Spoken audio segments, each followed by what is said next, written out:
Can he get it now? Can Morris finally get some credit now?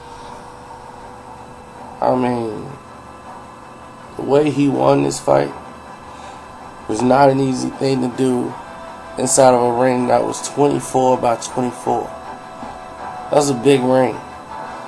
I mean, can he get some credit now?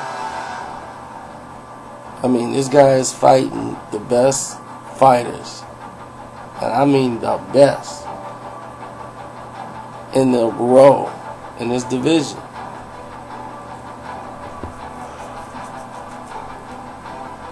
And he wants the best. You know, can we please get the Donaire fight? Y'all still want to see Rigondeaux versus Donaire now? Or can we get to the main event? Can we get to the show? Now, he did something I didn't think would work for him. I wanted him to make Moreno uncomfortable in the fight, and I thought he would, and I thought his power would be the difference. So I did have that correct. But my goodness, I didn't expect him to be so ferocious early on. And Al Bernstein, see, this is the same problem me and you had during the Becco fight. Your eyes are betraying you. You're thinking the shots are low blows that are not. And the replays keep proving you wrong. And the ones that were low were caused by the opponent pulling the head down. And the referee did a good job of recognizing it. Now, Sayers Jr. is more experienced than the other referee, who everybody in the world wanted to blame for what happened in the Becco fight. When Becco just didn't like the body attack altogether. And in the rematch you saw, he was no match for Abner Morris. And it was the body shot. Pure domination. So, I mean, what else do you want?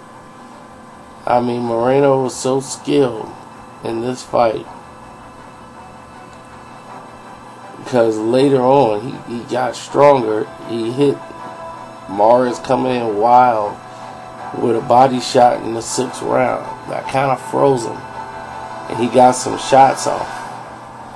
Then Abner Morris from that point on was just landing a couple of big bombs, telling shots that was still in the round for him. But after that 6th round, when he took that shot to the body, it slowed him. And I saw it. And I said, wow, he's protecting his insides. He did not really want to get hit until he can get his wind back. And it took a while. It took a lot out of him, that one shot did. And he was just trying to sustain some amount of energy just to finish the fight, because he exerted himself a lot. And then when he stood still, Moreno was planting shots and getting comfortable, and his slickness was starting to show.